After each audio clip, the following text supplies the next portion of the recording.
Jerusalem அங்கே உள்ள ஒரு தேவாலயம். அதில் உள்ள பலிபீடத்தின் முன்னாடி ஒரு பெட்டி உண்டு. அது காணிக்கை பெட்டி. ஆலயத்துக்கு வர்றவங்க பிரார்த்தனை பண்ணிவிட்டு திரும்பி போகிற சமயத்தில் அந்த பெட்டியில் காணிக்கை போடுவாங்க. அவங்களால எவ்வளவு முடியுமோ அவ்வளவு போடுறது வழக்கம். அவங்கவுங்க வசதிக்கு தகுந்த மாதிரி போடுவாங்க. வசதி உள்ளவங்களாக இருந்தாலும் சரி, வசதியே இல்லாத வறியவர்களாக இருந்தாலும் சரி, ஆலய காணிக்கை பெட்டியில் காசு போடுறது அவங்களுக்கு ரொம்ப பெருமையான ஒரு செயல். ஒரு சமயம் இயேசு தம்முடைய சீடர்களோடு அந்த ஆலயத்துக்கு வரார். அங்கே உட்காந்து ரொம்ப நேரம் வழிபாடு பண்ணிகிட்டு இருக்கிறார். சீடர்களும் அந்த ஜபத்தில் கலந்துக்கிட்டாங்க. வழிபாடு முடிஞ்சுது. இயேசு உட்காந்துருக்கிறார். காணிக்கை பெட்டியில் காசு போடுறவங்கள கவனிக்கிறார். சீடர்களும் அதையே கவனிச்சுக்கிட்டு இருக்கிறாங்க. ரொம்ப பேர் வரிசையாக வந்தாங்க. அவங்களால முடிஞ்ச அளவுக்கு காசு போட்டுட்டு அவங்க பாட்டுக்கு போய்கிட்டு இருக்கிறாங்க. வசதியானவங்க நிறைய பேர் வந்தாங்க. அதுக்கு மத்தியில் வயசான ஒரு அம்மா, அவங்களும் வந்து காசு போட்டுட்டு போகிறாங்க. இப்போ இயேசு தன்னுடைய சீடர்கள் பக்கம் திரும்பினார். ஒரு கேள்வி கேட்டார். இப்போ இந்த காணிக்கை பெட்டியில் நிறைய பேர் வந்து காசு போட்டுட்டு போகிறத நீங்கள் கவனிச்சிங்க. இன்றைக்கி இந்த காணிக்கை பெட்டியில் ரொம்பவும் அதிகமாக காசு போட்டது யார் அப்படின்னு கேட்டார். முதல்ல வந்தார ஒரு பெரிய மனுஷன், அவர் தான் அதிகமாக போட்டார் அப்படின்னார் ஒருத்தர். மூணாவதாக வந்தவர் தான் அதிகமாக போட்டார், நான் கவனித்தேன் அப்படின்னாரு இன்னொருத்தர். இப்படி ஆளுக்கு ஒரு விதமாக சொல்கிறாங்க. கடைசியாக இயேசு சொன்னாராம், இன்றைக்கு அந்த பெட்டியில் அதிகமாக காசு போட்டவங்க அந்த வயசான அம்மா தான் அப்படின்னாராம். சீடர்களுக்கு ஒன்றும் புரியல. அந்த அம்மா ரொம்பவும் ஏழையாச்சே, அவங்க எப்படி அதிகமாக காணிக்கை செலுத்த முடியும் அப்படிங்கிறது அவங்க சந்தேகம். இயேசு விளக்குனார். நிறைய பேர் வந்தாங்க, நிறையவே காசுகள் போட்டாங்க, அது உண்மைதான். ஆனால் அந்த அம்மா என்ன பண்ணாங்க கவனிச்சிங்களா? வந்தாங்க, தன்னுடைய காசு பையை திறந்தாங்க, அப்படியே கொட்டுனாங்க. அதில் இருந்தது ரெண்டு காசுகள் தான். அந்த 2 காசும் காணிக்கை பெட்டியில் விழுந்துட்டுது. மற்றவங்கள்லாம் தங்கள்கிட்ட இருந்த செல்வத்தின் ஒரு சிறு பகுதியை எடுத்து பெட்டியில் போட்டாங்க. ஆனால் இந்த அம்மா தன்கிட்ட என்ன இருந்ததோ அதை அப்படியே போட்டுட்டாங்க. தன்னுடைய பிழைப்புக்காக வச்சுருந்த அவ்வளவையும் இழக்கிறதுக்கு தயாராகிட்டாங்க. அவ்வளவு தாராள மனசு அவங்களுக்கு. அதனால் அவங்க செலுத்தின காணிக்கை தான் அளவில் அதிகம் அப்படின்னார். விலை மதிப்பில்லாத முத்து புதையல் ஒருத்தனுக்கு கிடைக்க போகுதுன்னு வச்சுக்கோங்க. அதன் மதிப்பை உணர்ந்தவன் என்ன பண்ணுவான்? அதை அடையிறதுக்காக தன்கிட்ட இருக்கிற எதையும் கொடுக்கறதுக்கு தயாராக இருப்பான் இல்லையா? அது மாதிரி தான் இதுவும் அப்படின்னார். உலக மதிப்பீடுகளை துரும்பா தூசியாக மதித்து அதையெல்லாம் உதறி விடுகிறவன் இறையருள் அப்படிங்கிற இணையில்லாத செல்வத்தை பெறுகிறான் அப்படிங்கிறது இதில் உள்ள கருத்து. இறைவனுக்காக இழப்பதுன்னா துன்பப்படுகிறவர்களுக்காக, ஏழைகளுக்காக, ஏதுமற்றவர்களுக்காக இழப்பது அப்படின்னு அர்த்தம். உங்கள் அயலானுக்கு நீங்கள் என்ன உதவி செய்தாலும் அதை எனக்கே செய்கிறீர்கள் அப்படின்னு இயேசு சொல்லியிருக்கிறார். அடுத்தவங்களுக்கு உதவணுங்கிற குணம் இன்னைக்கு ரொம்ப குறைஞ்சி போச்சு. ஒருத்தன் வாழைப்பழத்தோல் வழுக்கி கீழே விழுந்துட்டான். பக்கத்தில் இருந்த நண்பன் உடனே இவனை தூக்கிக்கிட்டு போய் ஆஸ்பத்திரியில் சேர்த்துட்டான். அதுக்கப்புறம் சொன்னான், நீ அந்த வாழைப்பழத்தோலில் காலை வைக்க போகிறத முன்னாடியே நான் கவனிச்சுட்டேன் அப்படின்னானா. அப்படின்னா அப்போவே நீ எனக்கு உதவி செஞ்சுருக்கலாமே அப்படின்னானா அவன். நான் டாக்டருக்கு உதவலாம்னு நினச்சிட்டேன் அப்படின்னா இவன்.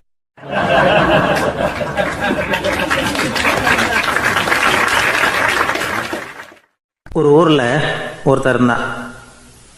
ஏதோ ஒரு சின்ன அலுவலகத்தில் வேலை பார்த்துக்கிட்டு இருந்தான். ரொம்ப ஏழை. வர்ற கொஞ்சம் வருமானத்தை வச்சு வாழ்க்கையை ஓட்டிகிட்டு இருந்தான். ஒரு நாள் தெரு வழியாக அவன் நடந்து வந்துக்கிட்டு இருக்கிறான். தெருவில் ஒரு காசு கிடந்தது. அதை பார்த்துட்டான். அது குனிஞ்சு எடுத்தான். அது ஒரு பழங்கால காசு. அந்த காசு நடுவில் ஒரு துளை இருந்தது. அதாவது துளையிட்ட நாணயம். பழங்காலத்தில் புழக்கத்தில் இருந்த ஒரு நாணயம் அது. துளையிட்ட நாணயம் கிடச்சிதுன்னா ரொம்ப நல்லது, அது அதிர்ஷ்டம் அப்படின்னு ஒரு நம்பிக்கை உண்டு. இவன் கையில் அது கிடைச்சதும் ரொம்ப சந்தோஷப்பட்டான். இனிமேல் என்னுடைய கஷ்டம்லாம் தீரப்போகுது, அதிர்ஷ்டம் என்னை தேடி வரும், நான் பணக்காரன் ஆகிடுவேன் அப்படின்னு சொல்லிட்டு அந்த காசை தன்னுடைய கோட்டு பையில் பத்திரமா போட்டு வச்சுக்கிட்டான். அடிக்கடி அதை தொட்டு பார்த்துக்கிறது உண்டு, வெளியில் எடுக்க மாட்டான். இப்படியே கொஞ்ச காலம் ஆச்சு. அதுக்கப்புறம் என்னாச்சு தெரியுமா? நிஜமாகவே அதிர்ஷ்டம் அவனை தேடி வர ஆரம்பிச்சிட்டுது. செல்வம் வந்து குவிஞ்சுது. பணம், பதவி, புகழ் எல்லாம் வந்து சேர்ந்தது. சமூகத்தில் அவன் ஒரு பெரிய மனுஷன் ஆகிட்டான். எல்லாரும் அவனை பாராட்டினாங்க. அவன் எதை தொட்டாலும் வெற்றி. எல்லாம் அந்த காசோட மகிமை அப்படின்னு அவன் மனசுக்குள்ளே நினச்சிக்கிட்டான். தினமும் காலையில் அந்த கோட்டை போட்டுக்கிட்டு தான் வெளியில் கிளம்புவான். புறப்படுறதுக்கு முன்னாடி கோட்டு பாக்கெட்டை தொட்டு பார்த்துக்குவான், உள்ளே காசு இருக்கா அப்படிங்கிறத உறுதிப்படுத்திக்குவான். அதுக்கப்புறம் தான் வெளியில் கிளம்புவான். இப்படியே பல வருஷம் ஓடி போச்சு. ஒரு நாள் அவனுக்கு அந்த ஆசை வந்துட்டுது. அதாவது அந்த துளையிட்ட நாணயத்தை எடுத்து கண்ணால் பார்க்கணும் அப்படின்னு. காலையில் சாப்பிட்டுக்கிட்டு இருந்தான். அப்போ தன்னுடைய மனைவிகிட்ட சொன்னான், ரொம்ப நாளைக்கு அப்புறம் என்னுடைய அந்த நாணயத்தை இன்றைக்கி வெளியில் எடுத்து பார்க்க போகிறேன்னா. என்னத்துக்கு அது, இப்போ அதை பார்க்க வேணாமே அப்படின்னு மெதுவாக இழுத்தாங்க அந்த அம்மா. இல்லை நான் பார்த்தே தீரணும் அப்படின்னு அவன் தன்னுடைய சட்டை பைக்குள்ளே கையை விட்டான். உள்ளே இருந்த நாணயத்தை வெளியில் எடுத்தான். பார்த்தா அவனுக்கு ஆச்சரியமாக போச்சு. அந்த நாணயத்தில் தொலையே இல்லை. என்ன ஆச்சு அப்படின்னு சொல்லி அவன் ரொம்ப குழம்பி போயிட்டான். இப்போ அந்த அம்மா சொன்னாங்க, நான் தான் ஒரு நாள் உங்கள் கோட்டு ரொம்பவும் தூசியாக இருக்கேன்னு சொல்லி அதை ஜன்னலுக்கு வெளியில் உதறினேன். உள்ளே இருந்த அந்த காசு அப்போ எனக்கு தெரியாது, ஞாபகத்தில் இல்லை. அது தெருவில் விழுந்துட்டது போல இருக்கு. அதுக்கப்புறம் எவ்வளவோ தேடி பார்த்தேன், கிடைக்கல. அதுக்குள்ளே அதை யாரோ எடுத்துகிட்டு போயிட்டாங்க போல இருக்கு. அது இல்லைங்கிறது உங்களுக்கு தெரிஞ்சால் வருத்தமாக இருக்குமேங்கிறதுக்காக நான் தான் வேற ஒரு நாணயத்தை எடுத்து சட்டை பைக்குள்ளே வச்சுட்டேன் அப்படின்னு விவரத்தை சொன்னாங்க அந்த அம்மா. இது எப்போ நடந்ததுன்னு கேட்டான். உங்களுக்கு அந்த காசு கிடைச்சதே அன்னைக்கு மறுநாளே இது நடந்து போச்சு அப்படின்னாங்களாம். இதை கொஞ்சம் யோசனை பண்ணி பாருங்க. அவனுக்கு அதிர்ஷ்டத்தை கொடுத்தது அந்த நாணயம் இல்லை, அவனுடைய நம்பிக்கை, அதாவது தன்னம்பிக்கை. அதுதான் வேலை செஞ்சிருக்கு. இதிலிருந்து நாம் தெரிஞ்சுக்க வேண்டியது என்னென்னா, வாழ்க்கையில் முன்னேற நினைக்கிறவங்களுக்கு தன்னம்பிக்கை ரொம்ப முக்கியம். அது இல்லைன்னா முன்னேற முடியாது. ஒருத்தன் சொன்னானா, நான் எப்போவுமே என்ன தான் சார் நம்புவேன், மற்றவங்கள நம்ப மாட்டேன். நேற்றுக்கு பாருங்கள், திடீர்னு 10 பேர் என்னை அடிக்க வந்துட்டாங்க, நான் ஒருத்தனாகவே அதை சமாளித்தேன் அப்படின்றான் ரொம்ப பெருமையாக. அது எப்படின்னு கேட்டாங்களாம். ஒரே ஓட்டமாக அங்கேருந்து ஓடி வந்துட்டேன் அப்படின்னு நானா.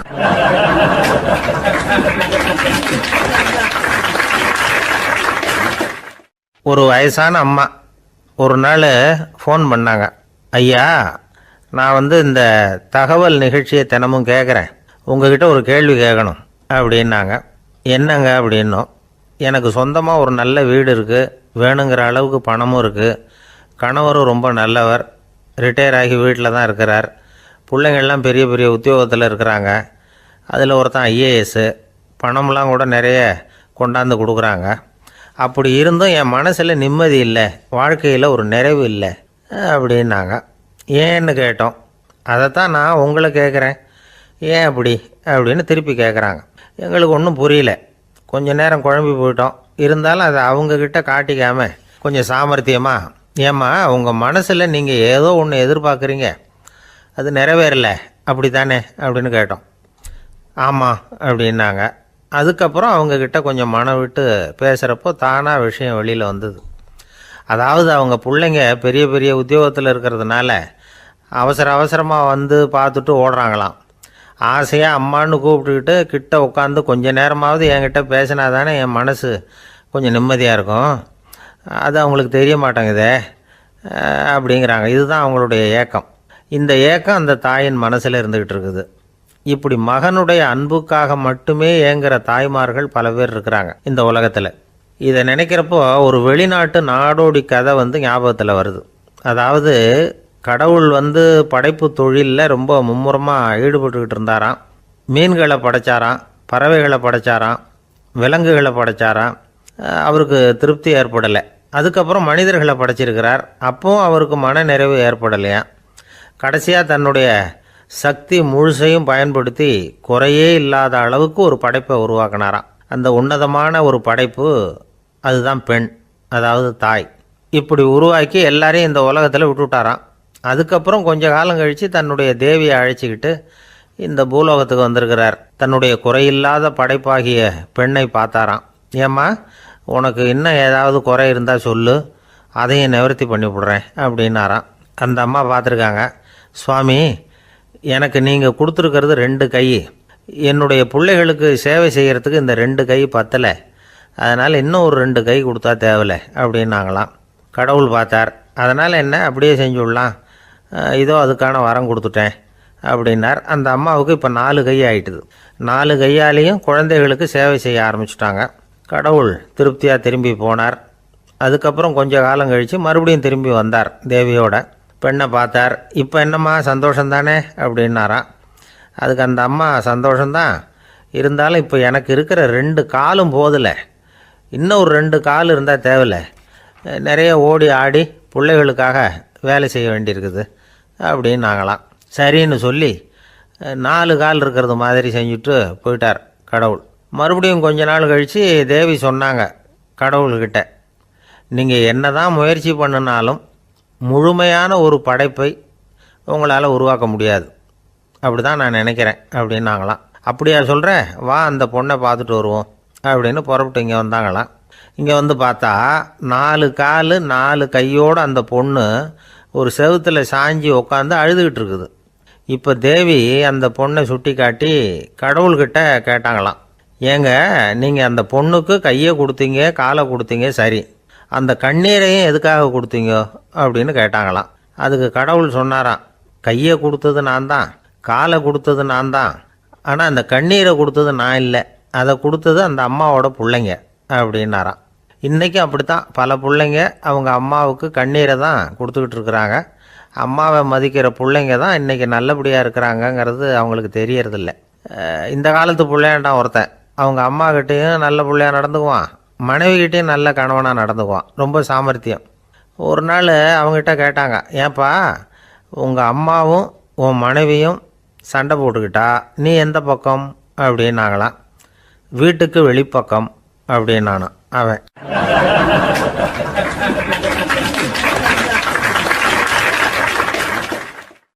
வாழ்க்கையில் ரொம்பவும் அடிபட்டு அல்லல் போட்டுக்கிட்டு இருக்கிற ஒருத்தர் வந்தார். மனசு ரொம்பவும் நொந்து போய் பேசினார். இந்த உலகத்தில் மனுஷனாக பிறந்ததை விட மாடாக பிறந்திருக்கலாம் சார் அப்படின்னார். திடீர்னு வந்து என்கிட்ட இப்படி சொன்னால் அதுக்கு நான் என்னங்க பண்ண முடியும் அப்படின்னேன். உங்ககிட்ட வரணும்னு தோணுச்சு அதனால் வந்தேன் அப்படின்னார். சரிங்க, இப்படி ஒரு யோசனை வந்ததுக்கு என்ன காரணம் அப்படின்னு சொல்லி அவர்கிட்ட கேட்டேன். அதுக்கு அவர் சொன்னார், என் பையனுக்கு வேலை தேடுறேன் கிடைக்கல, பொண்ணுக்கு மாப்பிள்ளை தேடுறேன் கிடைக்கல, வீடு கட்டுறதுக்கு கடன் கேட்குறேன் கிடைக்கல, மாடாக பிறந்திருந்தா இது மாதிரி கவலையெல்லாம் கிடையாதுல்ல, பேசாமல் வைக்கோலை தின்னுக்கிட்டு அசை போட்டுக்கிட்டே கடந்து விடலாமே அப்படின்னார் அலட்சியமாக. அதுக்கப்புறம் தான் அவர் சொன்ன கருத்தை நானும் கொஞ்சம் அசை போட ஆரம்பித்தேன் மனசுக்குள்ளே. இப்போது இயற்கையை பொறுத்த வரைக்கும் அது நாம் எல்லாரும் மகிழ்ச்சியாக வாழணும் அப்படின்னு தான் விரும்புது. விலங்குகள், பறவைகள், தாவரங்கள், அப்புறம் மற்ற உயிரினங்கள் எல்லாமும் நல்லபடியாக இருக்கணும் அப்படிங்கிறது தான் இயற்கையோட விருப்பம். அதில் ஒன்றும் சந்தேகம் இல்லை. இயற்கையோட அமைப்பை கொஞ்சம் கவனித்து பார்த்தா அதை நாம் நல்லா புரிஞ்சுக்கலாம். இருந்தாலும் இந்த ஆள் சொன்னதை கேட்ட பிறகு தான் ஒரு முக்கியமான வேறுபாடு புரிஞ்சுது. அதாவது இந்த உலகத்தில் உள்ள முக்கியமான பிரச்சனைகள் 6. அந்த 6 பிரச்சனைகளும் ஆடு மாடுகளுக்கு கிடையாது, மரம் செடி கொடிகளுக்கு கிடையாது. ஆனால் மனுஷன் அந்த 6 பிரச்சனைகளையும் சந்திக்க வேண்டியிருக்கு. சரி, அந்த 6 பிரச்சனைகள் என்னென்ன தெரியுமா? முதல்ல இந்த ஆடு மாடுலாம் நமக்குன்னு சொந்தமாக ஒரு வீடு இல்லையே அப்படின்னு கவலைப்பட்டுக்கிட்டு இருக்கிறதில்ல. ஆனால் மனிதனுக்கு வீடு தேவைப்படுது. இது ஒரு வித்தியாசம். இப்போ 2வது பிரச்சனை என்னென்னா ஆடை பிரச்சனை. ஒரு கோழியோ சேவலோ நாம் போட்டுக்கிறதுக்கு ஒரு சட்டை இல்லையே அப்படின்னு கவலைப்படுறதில்ல. ஆனால் மனுஷனுக்கு அந்த கவலை உண்டு. சரி, இப்போ 3வது என்னன்னு பார்த்தா கல்வி பிரச்சனை. ஒரு பசுமாடு கவலையோடு நின்றுக்கிட்டு இருக்கு அப்படின்னு வச்சுக்குவோம். நீங்கள் அதுக்கிட்ட போய் ஏன் பசுமாடை கவலையோடு நின்றுக்கிட்டு இருக்கிற அப்படின்னு கேட்குறீங்க. என் கண்ணுக்குட்டிக்கு எல்கேஜியில் இடம் கிடைக்கல, டொனேஷன் கொடுக்கறதுக்கு கையில் பணமும் கிடையாது, சிபாரிசுக்கு யாரை பிடிக்கிறதுன்னு தெரியல, இப்படியா சொல்லிகிட்டு இருக்கோம். அதுக்கு அந்த கவலையெல்லாம் கிடையாது. ஆனால் மனிதனுக்கு அந்த கவலை உண்டு. 4வது என்னன்னு பார்த்தீங்கன்னா வேலைவாய்ப்பு பிரச்சனை. வேலை கிடைக்கலையே அப்படின்னு வேப்ப மரம் கவலைப்படுறதில்ல, ஆனால் மனுஷன் கவலைப்படுறான். 5வது என்னன்னு பார்த்தா கல்யாண பிரச்சனை. எருமை மாடு பசு மாடு எல்லாம் பொண்ணுக்கு மாப்பிள்ளை தேடிட்டாலே இது பேப்பரில் மணமகன் தேவை அப்படின்னு விளம்பரமாக கொடுக்குது, அதெல்லாம் கிடையாது. 6வது என்னன்னு பார்த்தீங்கன்னா பணம் சம்பந்தமான பிரச்சனை. ஆடு மாடுலாம் பணத்தை சேமிக்கணும்னோ ஏதாவது நிதி நிறுவனத்தில் முதலீடு பண்ணணும்னோ நினச்சிக்கிட்டு இருக்கிறதில்ல. பணத்தை எப்படி காப்பாற்றுறது அப்படிங்கிற கவலையும் அதுகளுக்கு கிடையாது. குதிரை வந்து குழம்போடு பிறக்குது, அதனால் அது காடு மேடெல்லாம் கவலை இல்லாமல் தெரியலாம். ஆடு உடம்புல ரோமத்தோடு பிறகுது, அதனால் அது குளிரை பற்றி கவலைப்பட வேண்டிய அவசியம் இல்லை. ஆனால் மனுஷனை பார்த்திங்கன்னா அவன் தான் ஒன்றுமில்லாமல் பிறக்கிறான். ஏன் இந்த பாகுபாடு அப்படின்னு கேட்டால் இதை பற்றி கொஞ்சம் சிந்திச்சு பார்க்கணும். அதாவது இந்த சந்தேகத்தை ஒரு பெரியவர்கிட்டையும் கேட்டேன். அவர் சொன்னார் இதுக்கு பதில். அவர் இதே கேள்வியை இயற்கை கிட்ட கேட்டாராம். இயற்கை பதில் சொல்லிச்சான். வேறு யாருக்கும் கொடுக்காத ஒரு வலுவான கருவியை, ஒரு பவர்ஃபுல் வெப்பன் மனுஷனுக்கு கொடுத்துருக்குறேன்னு, அந்த கருவியை உபயோகப்படுத்தி அந்த 6 பிரச்சனையை மட்டும் இல்லை, 6 கோடி பிரச்சனைகள் இருந்தாலும் அதையெல்லாம் சமாளிக்கலாம். அது கருவி என்ன தெரியுமா? அதுதான் 6வது அறிவு. அதை உபயோகப்படுத்தினா காலுக்கு செருப்பு தயார் பண்ணிக்கலாம், குளிருக்கு போர்வை தயார் பண்ணிக்கலாம், என்ன வேணும்னாலும் செய்யலாம் அப்படின்னு இயற்கை பதில் சொல்லிச்சான். அதனால் நாம் செய்ய வேண்டியது என்னென்னா, இயற்கையை முதல்ல சரியாக புரிஞ்சுக்கணும். இயற்கையின் படைப்பையே நாம் சரியாக புரிஞ்சுக்கிறது இல்லையா, அதுதான் வேதனை. இந்த கதையை கேளுங்க. இப்போ நகரத்திலேருந்து ஒரு ஆள் கிராமத்துக்கு வந்தான். அங்கே ஒரு சிறுவன் மாடு மேய்ச்சிக்கிட்டு இருந்தான். நகரத்து ஆள் சொன்னான், எவ்வளோ அழகான பசு, அது சரி இதுக்கெல்லாம் ஏன் கொம்பு இல்லைன்னா. இதுக்கு அந்த பையன் பதில் சொன்னான், பசுமாட்டுக்கு கொம்பு இல்லாததுக்கு பல காரணங்கள் உண்டு. கண்ணுக்குட்டியாக இருந்தால் கொம்பு இருக்காது, பசு வளர்ந்து பெருசானதுக்கு அப்புறம் தான் கொம்பு முளைக்கும், இது ஒரு காரணம். சில சமயம் வளர்கிற கொம்பை எடுத்து விடுறது உண்டு, அது ஒரு காரணம். ஆனால் இதுக்கு ஏன் கொம்பு இல்லைன்னு கேட்குறீங்க, அதுக்கு என்ன காரணம்னா இது பசு இல்லை குதிரை அப்படின்னானா.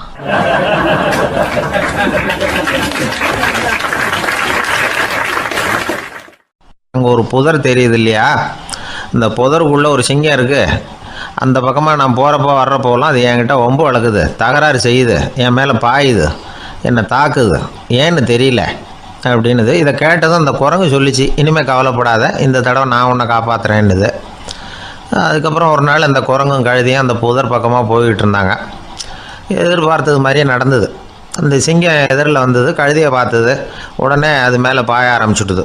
அவ்வளவுதான். உடனே இந்த குரங்கு என்ன பண்ணிச்சு தெரியுமா, கிடுகிடுன்னு ஒரு மரத்து மேலே ஏறி உட்காந்துக்கிட்டது. அங்கே உட்காந்துக்கிட்டு கீழே அந்த கழுதியும் சிங்கமும் போடுற சண்டையை வேடிக்கை பார்க்க ஆரம்பிச்சுட்டுது. கொஞ்ச நேரம் கழித்து அடிபட்ட காயத்தோடு அந்த கழுதை மெதுவாக நடந்து வந்தது. குரங்கு மெல்ல மரத்தை விட்டு கீழே இறங்குச்சு. இப்போ கழுதை கேட்டுது, என்னை காப்பாற்றுறேன்னு சொல்லிவிட்டு காலை வாரி விட்டுட்டியே, நீ பாட்டுக்கு மரத்து மேலே ஏறி உட்காந்துக்கிட்டே, அது நியாயமானது. குரங்கு பரிதாபமாக அதை பார்த்துது. நான் மரத்து மேலே இருந்து நீங்கள் 2 பேரும் சண்டை போட்டதை பார்த்துக்கிட்டு தான் இருந்தேன். உன்னோட சத்தம் தான் அதிகமாக இருந்தது, அது நீ சிரிக்கிற மாதிரி எனக்கு கேட்டுது, அதனால் நீ தான் ஜெயிச்சுக்கிட்டு இருக்க போல இருக்கு அப்படின்னு நினச்சிவிட்டேன்னுது. இன்றைக்கி பல பேர் இப்படி தான் இருக்கிறாங்களாம். யார் ஜெயிக்கிறாங்க யார் தோக்குறாங்கங்கிறத முகத்தை பார்த்து கூட கண்டுபிடிக்க முடியறதில்ல, பேசுகிற பேச்சை வச்சு கூட கண்டுபிடிக்க முடியறதில்ல. தோற்கிறவங்க கூட சிரிக்கிற மாதிரி முகத்தை வச்சுக்கிறான். இன்றைய மனிதர்கள்கிட்ட ஏகப்பட்ட முரண்பாடுகள். பொய் முகங்களோட உலவுகிறவர்கள் தான் அதிகம். உண்மை முகம் எங்கே இருக்குது அப்படிங்கிறத புரிஞ்சுக்கிட்டு நண்பர்களை தேர்ந்தெடுக்கணும் அப்படிங்கிறது ஒரு முக்கியமான கருத்து. கடவுள் இந்த உலகத்தை படைச்சு விட்டு அதுக்கப்புறமும் கொஞ்ச நாள் இங்கேயே தங்கியிருந்தாராம். அப்போ தான் அவருக்கு ஒரு உண்மை புரிஞ்சுதான், இந்த உலகத்தில் தங்கி இருக்கிறது எவ்வளவு இடைஞ்சல்னு.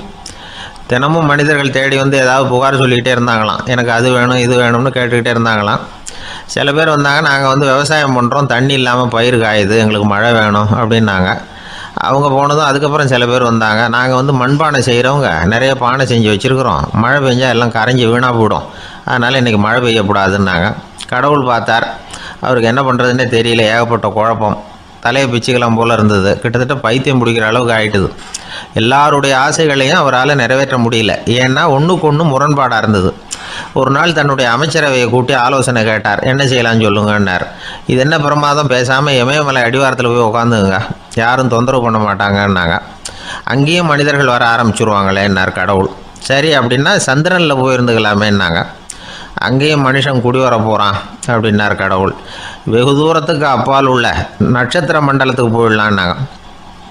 இதெல்லாம் நிரந்தர தீர்வாகாது, நிரந்தரமாக இந்த மனிதனுடைய தொல்லையிலேருந்து நான் விடுபடணும், அதுக்கு ஏதாவது வழி சொல்லுங்கன்னார் கடவுள். ஒரு வயசான ஆள் வந்தார், கடவுளுக்கு காதோட காதாக ஒரு வழியை சொன்னார். கடவுளுக்கு முகம் மலர்ந்தது, அதுதான் சரி, அப்படியே செஞ்சுடலான்னார். அந்த ஆள் சொன்ன ரகசியம் என்ன தெரியுமா, மனிதனால் அடைய முடியாத ஒரு இடம் இருக்குது, அது வேறு எங்கேயும் இல்லை, அவனுக்கு உள்ளே இருக்குது, அங்கே போய் மறைஞ்சிங்க, அதுக்கப்புறம் மனிதர்களால் உங்களுக்கு தொந்தரவு இருக்காதுன்னார்.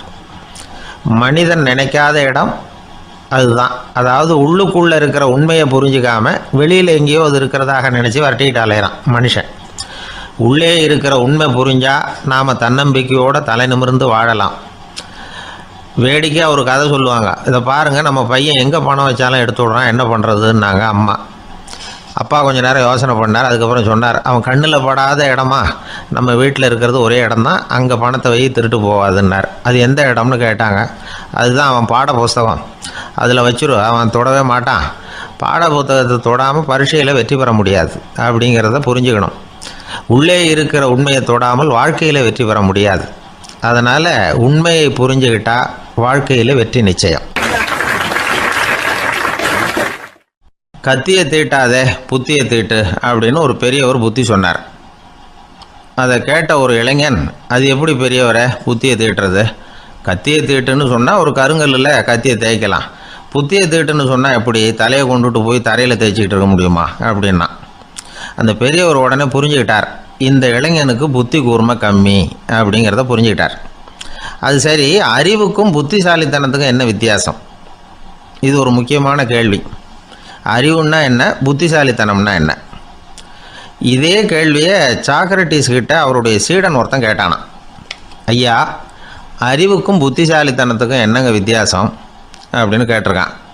சாக்ரட்டிஸ் நிமிர்ந்து பார்த்துருக்கிறார் அந்த சீடனை. அதுக்கப்புறம் சொன்னாரான், நான் சொல்கிறேன் உன்னுடைய கேள்விக்கு பதில், ஆனால் அதுக்கு முன்னாடி நீ ஒரு காரியம் பண்ணணும்னாரான். என்னங்க செய்யணும் சொல்லுங்கன்றிருக்கான்.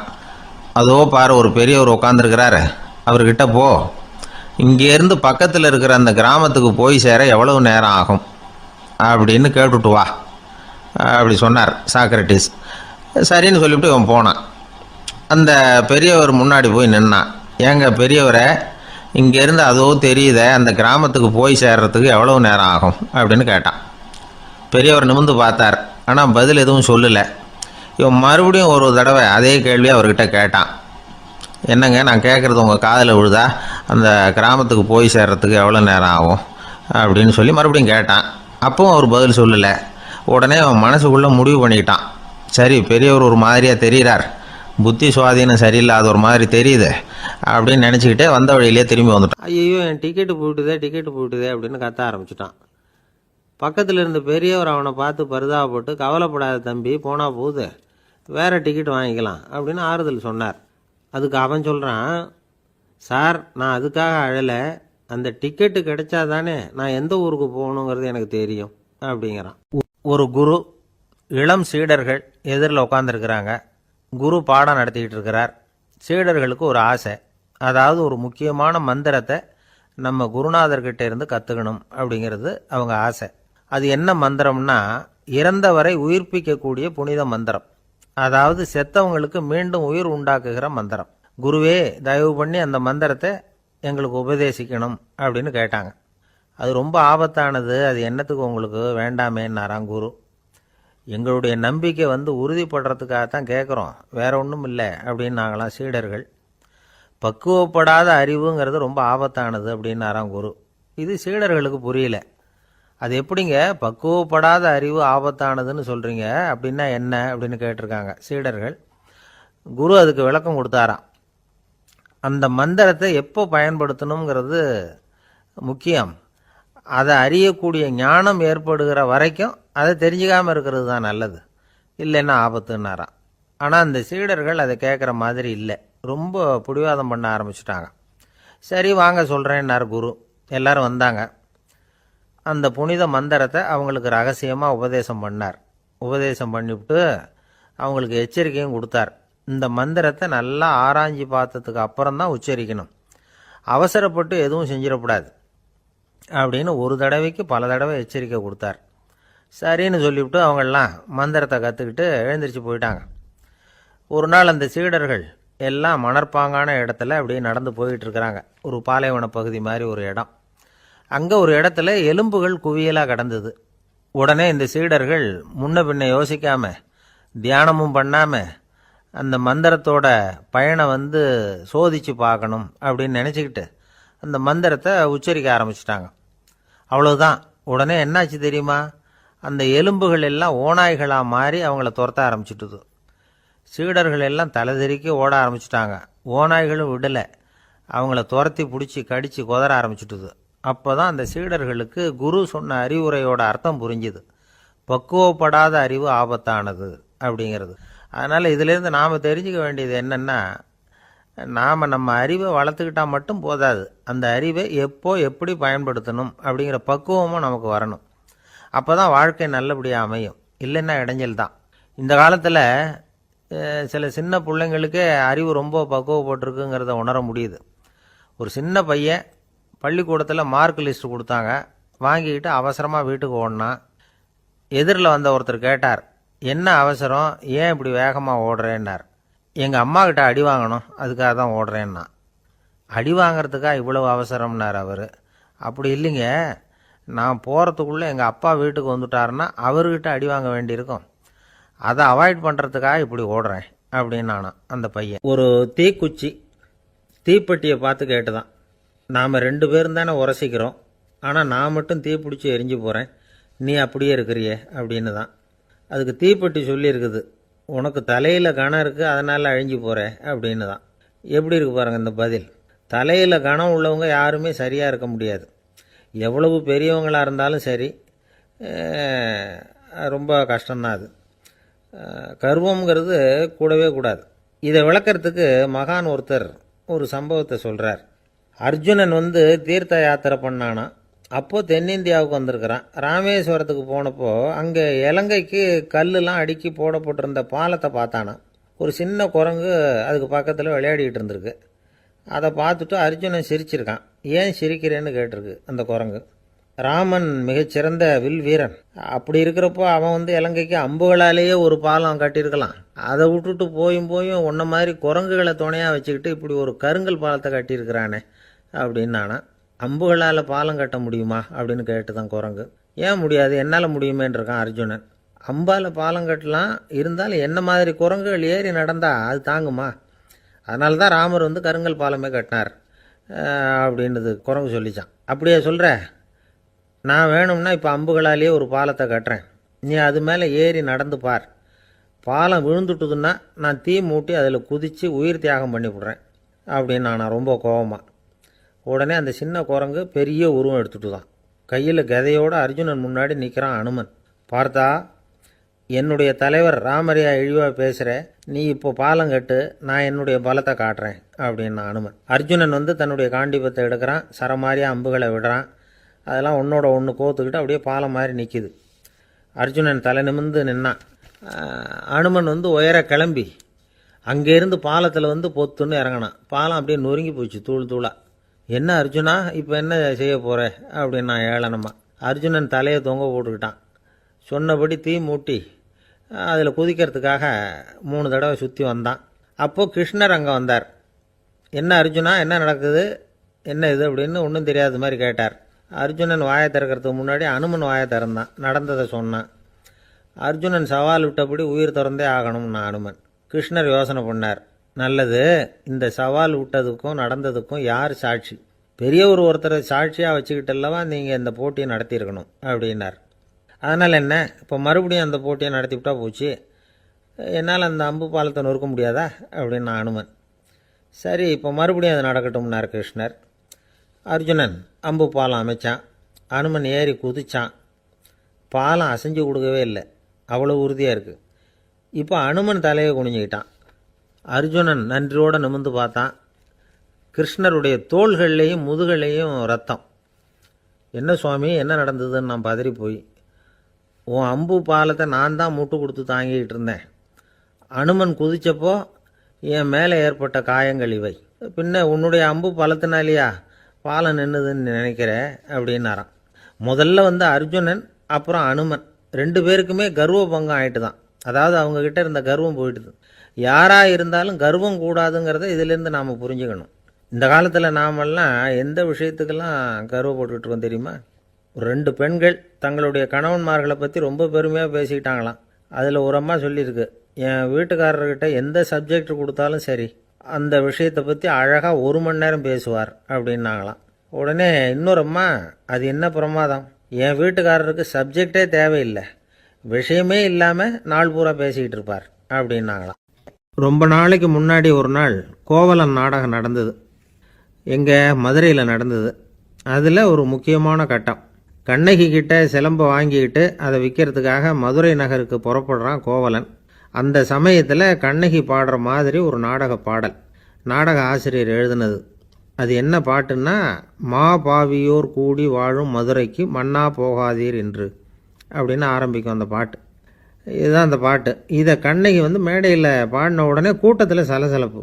நம்ம ஊர்லேயே நமக்கு முன்னாடியே நின்றுக்கிட்டு மா பாவியோர் கூடி வாழும் மதுரை அப்படின்னு சொல்கிறாங்களே, என்ன தைரியம் அப்படின்னு எல்லாம் குழப்பம் பண்ண ஆரம்பிச்சிட்டாங்க. மக்கள் சத்தம் போட ஆரம்பிச்சிட்டாங்க. எதிர்ப்பு குரல் அது பாட்டுக்கு வர வர அதிகமாக போட்டுது. கொண்டுக்கிட்டு வா அந்த நாடக ஆசிரியரை, எழுதுனது யார் அப்படின்னு ஒரே சத்தம் கூச்சல். வேறு வழி இல்லை.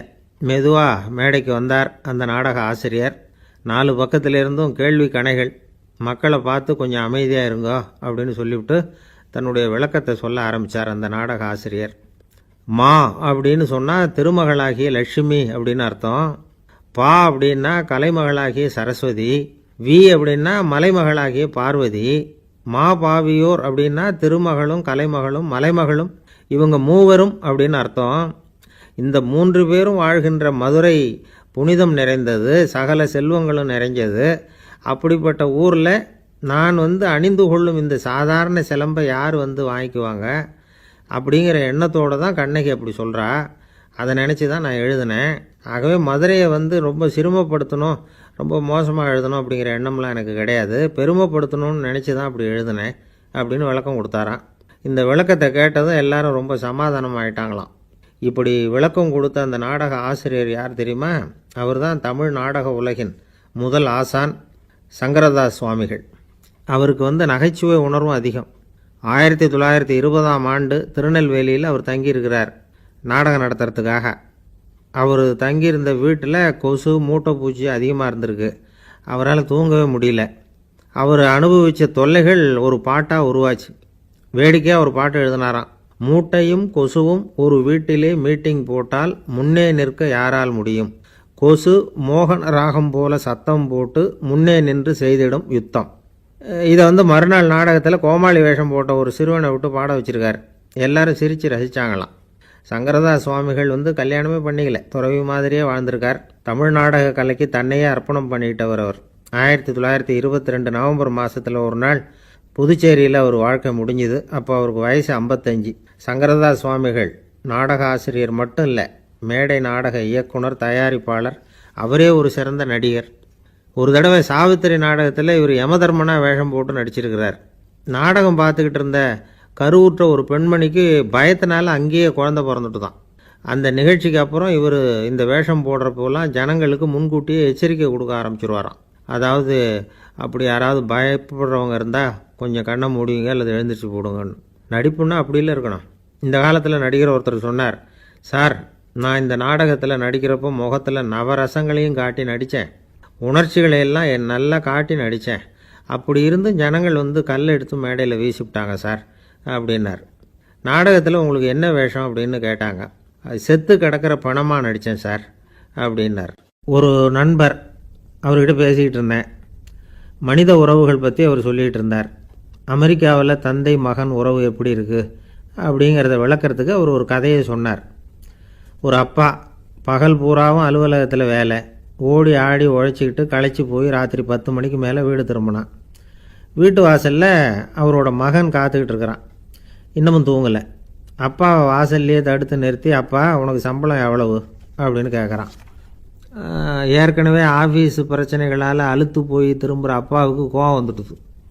என்னடா இப்படிலாம் கேளுன்னு உங்கள் அம்மா உனக்கு சொல்லி கொடுத்தாளா அப்படின்னு சொல்லிவிட்டு உள்ளே போய் சட்டையை கட்டி மாட்டிவிட்டு குளிச்சுவிட்டு மறுபடியும் வெளியில் உடையை மாற்றுகிற சமயம் அப்போ மறுபடியும் மகன் உள்ளே நிற்கிறான் அவர் முன்னாடியே. அப்பா உனக்கு எவ்வளவு சம்பளங்கிறான் மறுபடியும். அப்பாவுக்கு எரிச்சல் அதிகமாகிட்டுது. மணிக்கு $20 போதுமா அப்படின்னார். அப்படின்னா எனக்கு ஒரு $10 தர முடியுமான்னா மகன். இதுக்கு தான் என் சம்பளம் எவ்வளவுன்னு கேட்டியா? 2ஆம் வகுப்பு படிக்கிற உனக்கு எதுக்குடா $10 அப்படின்னு கத்திவிட்டு தொலைக்காட்சி பெட்டியின் முன்னாடி போய் உட்காந்துக்கிட்டு ஏதோ நிகழ்ச்சியை பார்க்க ஆரம்பிச்சிட்டார். கொஞ்ச நேரம் கழித்து மறுபடியும் மகன் நிற்கிறான். அப்பா ப்ளீஸ் எனக்கு ஒரு $10 கொடுக்க முடியுமா மகனுடைய கண்களில் கண்ணீர். என்னடா அவன் கண்ணீரை காட்டி காரியம் சாதிக்கலாம்னு பார்க்குறியா, ஒரு காசு கூட கொடுக்க மாட்டான் போ அப்படின்னு விரட்டி விட்டான். மகன் கண்ணீரை தொடச்சிக்கிட்டே கண்ணை தொடச்சிக்கிட்டு பேசாமல் போய் படுத்துக்கிட்டானான். கொஞ்ச நேரம் ஆச்சு. அப்பாவோட கோபம் கொஞ்சம் கொஞ்சமாக குறைஞ்சிது. பிள்ளைகிட்ட கோபமாக கத்துனது தப்பு தாங்கிறது புரிஞ்சுது அவனுக்கு. எழுந்திரிச்சு போனான், படுக்கை இறக்கி போனான். மகனை பார்த்தான். அவன் தலையணையை கட்டி பிடிச்சிக்கிட்டு அழுதுகிட்டு இருக்கிறான். அவனை மெல்ல நெருங்கி அவங்ககிட்ட எதமாக பேசுகிறதுக்கு ஆரம்பித்தானான். எதுக்குடா உனக்கு $10 பள்ளிக்கூடத்தில் கேட்டாங்களா அப்படின்னு கேட்டானான். மகன் சொல்லியிருக்கான், இல்லை டாடி, உனக்கு 1 மணி நேரம் சம்பளம் $20ன்னு சொன்னேன். நீ ஏற்கனவே எனக்கு கொடுத்த பாக்கெட் மணி $10 என்கிட்ட இருக்குது. இப்போ நீ இன்னொரு $10 கொடுத்தீங்கன்னா அதையும் சேர்த்து $20 ஆகிடும். அந்த $20 நான் உனக்கு கொடுத்துருவேன். அப்படி கொடுத்தா நீ என் கூட 1 மணி நேரம் செலவழிப்ப இல்லையா, அதுக்காக தான் $10 கேட்டேன் அப்படின்னு சொன்னானான். அந்த அப்பா கண்ணு கலங்கி போச்சான். ஆதரவோடு தன்னுடைய மகனை கட்டி பிடிச்சி அழ ஆரம்பிச்சிட்டாராம். இதுதான் நண்பர் சொன்ன கதை. அமெரிக்கா மட்டும் இல்லை, உலகம் பூராவும் இன்றைக்கி மனித உறவுகள் இப்படி தான் மாறிக்கிட்டு இருக்கு. பெரியவர்கள் அறிவுரை என்ன தெரியுமா? உங்கள் குழந்தைகளிடமிருந்து குழந்தை பருவத்தை பிரித்து விடாதீர்கள் அப்படிங்கிறது தான். அதாவது இன்றைய குழந்தைகள் தங்கள் பிருந்தாவனத்தை இழந்து விடுகிறார்கள் அப்படிங்கிறது அவங்களுடைய கருத்து. இந்த நிலைக்கு நாம் காரணமாக இருந்துடக்கூடாது. குழந்தைகளோட விளையாடுவோம், குடும்பத்தோடு உறவாடுவோம் அப்படிங்கிறது தான் நம்முடைய நோக்கமாக இருக்கணும். இன்றைய உறவு முறைக்கு இன்னொரு உதாரணம் சொல்லுவாங்க. ஒருத்தர் வந்தாராம், அவர் பக்கத்தில் ஒரு சின்ன பையன். நாம் அவரை விசாரிக்கிறோம், யார் இந்த பையன் அப்படின்னா அவர் சொல்கிறார், இவன் எனக்கு தூரத்து உறவு அப்படின்னாராம். இந்த தூரத்து உறவுன்னா எப்படின்னு இருக்கான். இதுக்கு அவன் சொல்லியிருக்கிறான், இவன் எங்கள் அப்பாவுக்கு 8வது புள்ள அப்படின்னானா. ஒரு சீன தேசத்து அரசர் இருந்தார். அவருக்கு வயசாயிட்டுது. அவருக்கு அடுத்தபடியாக அவருடைய புள்ள பட்டத்துக்கு வரணும், ஆட்சி பொறுப்பை ஏற்றுக்கணும். ஒரு நல்ல தலைவனுக்கு இருக்க வேண்டிய பண்புகள்லாம் தன்னுடைய மகனுக்கு இருக்கணும்னு விரும்பினார் அந்த அரசர். அதனால் இளவரசனை பக்கத்தில் இருந்த ஒரு குரு கிட்ட அனுப்புனார். இளவரசன் அவர்கிட்ட போய் சேர்ந்தான். அந்த குரு என்ன பண்ணார் தெரியுமா? இவனை பார்த்து சொன்னார், இதை பாருப்பா, நீ என்ன பண்ணுற, இப்போவே பக்கத்தில் இருக்கிற காட்டுக்கு போ, நடு காட்டில் போய் ஒரு இடத்துல உட்காந்துக்கோ. அங்கே என்னென்ன சத்தம்லாம் உன் காதில் விழுதுன்னு கவனித்து கேளு. உன் காதில் விழுந்த ஓசைகள் என்னென்னங்கிறத என்கிட்ட சொல்லு, அதுதான் எனக்கு தெரியணும், உனக்கு வேலையும் அதுதான் அப்படின்னு சொல்லி அனுப்பி வச்சுட்டார். இளவரசன் காட்டுக்கு போனான். குரு சொன்னபடியே ஒரு இடத்துல உட்காந்து கவனித்து கேட்டான். அதுக்கப்புறம் குருக்கிட்ட திரும்பி வந்தான். என்னென்ன சத்தம்லாம் கேட்ட அப்படின்னு கேட்டார் குரு. குருவே, காட்டில் நான் பறவைகள் சத்தம்லாம் கேட்டேன், மிருகங்களின் ஓசையையும் கேட்டேன், இதை தவிர இடி மின்னல் மழை இதுகளோட சத்தத்தையும் கேட்டேன் அப்படின்னா. குரு யோசனை பண்ணார், நீ இன்னமும் சரியாக கேட்கல, அதனால் மறுபடியும் காட்டுக்கு போ, கொஞ்ச நாள் தங்கியிருந்து கேட்டுட்டு வா அப்படின்னார். இளவரசனுக்கு ஒன்றும் புரியல. இருந்தாலும் குருவின் கட்டளையாச்சே, மறுக்க முடியுமா? உடனே அவன் மறுபடியும் காட்டுக்கு போனான். ஒரு இடத்துல உட்காந்தான். கொஞ்ச நேரம் உன்னிப்பாக கவனித்து கேட்டான். சில நாள் கழித்து குருக்கிட்ட திரும்பி வந்தான். குருவே, இந்த தடவை சில துல்லியமான சத்தங்களை எல்லாம் கேட்டான். தேனி பறக்கிற சத்தம், நீரோடையின் மெல்லிய ஓசை, இதெல்லாம் கேட்டேன்னா. குரு சிரித்தார். நீ மறுபடியும் காட்டுக்கு போ, இன்னும் சில நாள் அங்கே இரு, முழுமையாக கவனமாக கேட்டுக்கிட்டு வா அப்படின்னு சொல்லி அனுப்பி வச்சுட்டார். இளவரசனுக்கு குழப்பம் அதிகமாயிட்டுது. ஒன்றுமே புரியல. மறுபடியும் காட்டுக்கு போனான். மௌனமாக ஒரு இடத்துல உட்காந்துட்டான். அப்படியே தியானத்தில் ஆழ்ந்துட்டான். சில நாளில் அவனுக்கு இதுவரை கேட்காத ஓசைகள்லாம் கேட்க ஆரம்பிச்சிட்டுது. இதைத்தான் நான் கேட்கணும்னு என்னுடைய குரு எதிர்பார்த்துருக்கிறாருங்கிறத புரிஞ்சுக்கிட்டான். உடனே குருக்கிட்ட ஓடனான். குருவே, இந்த தடவை காதுகளுக்கு கேட்க முடியாத சில ஓசைகளை கூட என்னால் உணர முடிஞ்சுது. பூ மலருகிற ஓசை, சூரியனால் பூமி சூடாகிறப்போ எழுகிற ஓசை, காலை பனித்துளியை இந்த புல்லுலாம் குடிக்கிற ஓசை, இது எல்லாம் என்னால் நல்லா கேட்க முடிஞ்சுது அப்படின்னா. குருவுக்கு இப்போ தான் திருப்தி ஏற்பட்டு தான். இளவரசனை பார்த்து சொன்னார், இதை பாருப்பா, இப்போ தான் நாட்டை ஆளுகிற தகுதி உனக்கு வந்திருக்குது அப்படின்னு சொல்லி அதுக்கு விளக்கமும் கொடுத்தாராம். எந்த அரசன் தன்னுடைய மக்களின் எதையும் பேசுகிற மௌன மொழியை, மௌன வார்த்தைகளை கேட்குறானோ அவன்தான் ஆள தகுதி உள்ளவன். எந்த அரசன் தன்னுடைய மக்களின் உணர்ச்சிகளை உண்மையாக உணர்றானோ அவன்தான் முதன்மையான அரசன். போலி வார்த்தைகளை மட்டும் கேட்டுட்டு பல மௌன ராகங்களை காதில் வாங்கிக்காதவன் அரசனே இல்லை. எந்த நாட்டில் எப்போ ஒரு அரசன் தன்னுடைய மக்களின் உணர்ச்சிகளை கேட்க மறுக்கிறானோ அன்னையிலேருந்தே அந்த நாடு அழிய தொடங்குது அப்படின்னு அர்த்தம். இதுதான் அந்த குரு இளவரசனுக்கு போதிச்சது. வாயால் பேசுகிறத மட்டும் கேட்டு ஏமாறக்கூடாது, உணர்ச்சிகளையும் கேட்கறதுல தான் மனப்பக்குவம் உண்டாகும். மக்கள் உணர்ச்சிகளை புரிந்து கொள்ளாத அரசர்கள் நீடிச்சிருக்க முடியாது. அது மாதிரி நாடுகளில் அடிக்கடி குழப்பம் தான் உண்டாகும். அப்படி இருந்தால் அடிக்கடி ஆட்சி மாறிக்கிட்டு இருக்கும். அப்படிப்பட்ட ஒரு தேசம், அங்கே ஒரு சிறைச்சாலையில் 3 கைதிகள் பேசிக்கிட்டு இருந்தாங்க. ஒருத்தன் சொன்னான், நான் இந்த நாட்டு ராஜாவை எதிர்த்து பேசிக்கிட்டு இருந்தேன், அதனால் என்னை பிடிச்சி கொண்டாந்து இங்கே போட்டுட்டாங்க அப்படின்னு நான் ஒருத்தன். இன்னொருத்தன் சொன்னான், நான் இந்த நாட்டு ராஜாவை ஆதரித்து பேசிக்கிட்டு இருந்தேன், அதனால் என்னை பிடிச்சி கொண்டாந்து இங்கே தள்ளிவிட்டாங்க அப்படின்னா. அது சரி, நீ என்ன தப்பு பண்ண அப்படின்னு சொல்லி 3வது ஆளை பார்த்து இவங்க கேட்டாங்க. அதுக்கு அந்த ஆள் சொல்கிறான், நான் தான் இந்த நாட்டு ராஜா அப்படின்னானா.